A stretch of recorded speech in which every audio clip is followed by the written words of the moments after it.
বাংলাদেশের অর্থনীতিতে বিদেশি ঋণ পরিশোধের চাপ বড় উদ্বেগের কারণ হয়ে দাঁড়িয়েছে। এই অর্থবছরের প্রথম 9 মাসেই বিশ্বব্যাংক, এডিবি এবং জাপান সহ বিভিন্ন দাতা সংস্থার ঋণের কিস্তি বাবদ সরকারকে $3.5 বিলিয়ন বেশি অর্থ পরিশোধ করতে হয়েছে। একদিকে বাড়ছে ঋণের কিস্তি, অন্যদিকে কমছে বিদেশি প্রতিশ্রুতির পরিমাণ। বৃহস্পতিবার অর্থনৈতিক সম্পর্ক বিভাগের ইআরডি প্রকাশিত হালনাগাদ প্রতিবেদন থেকে এই উদ্বেগজনক তথ্য পাওয়া গেছে। ইআরডি তথ্য মতে অর্থবছরের প্রথম 9 মাসে বাংলাদেশ মোট $352.50 লাখ ঋণ পরিশোধ করেছে। গত অর্থ বছরের একই সময়ে এই অঙ্কের পরিমাণ ছিল $3.121 বিলিয়ন। এক বছরের ব্যবধানে ঋণ পরিশোধের হার উল্লেখযোগ্যভাবে বেড়েছে। গত কয়েক বছর ধরে বিদেশি ঋণ পরিশোধে চাপ বেড়েছে। গত অর্থ বছরের প্রথমবারের মতো $4 বিলিয়ন বেশি ঋণ পরিশোধ করতে হয়েছে। গত অর্থ বছরের বিদেশি ঋণের সুদ ও আসল মিলিয়ে $409 কোটি শোধ করেছে বাংলাদেশ। আগের বছরে এর পরিমাণ ছিল $337 কোটি।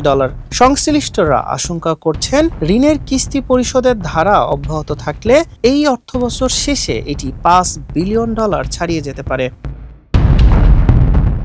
ঋণ পরিশোধের চাপ বাড়লেও বিদেশি অর্থ ছাড়ের পরিমাণ বাড়েনি।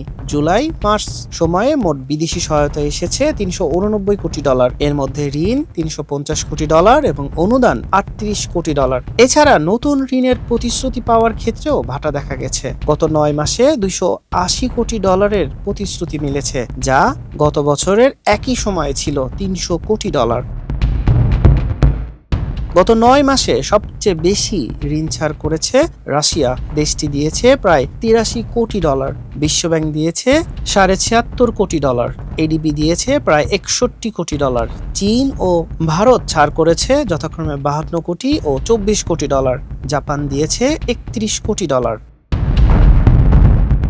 ইআরডি জানায়, সরকার বিভিন্ন দাতা সংস্থা থেকে ঋণ ও অনুদান হিসেবে $470 কোটি ঋণ নিচ্ছে।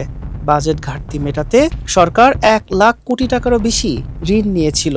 তবে জ্বালানি ও অর্থনৈতিক সংকট মোকাবেলায় সরকার $3.2 বিলিয়ন বাজেট সহায়তা পাওয়ার প্রক্রিয়া শুরু করেছে, যা এই অর্থ বছরের বাকি সময়ে বৈদেশিক মুদ্রার রিজার্ভ ও প্রতিশ্রুতি বাড়াতে সহায়ক হতে পারে। হাসান শাহরিয়ার, মানব কণ্ঠ।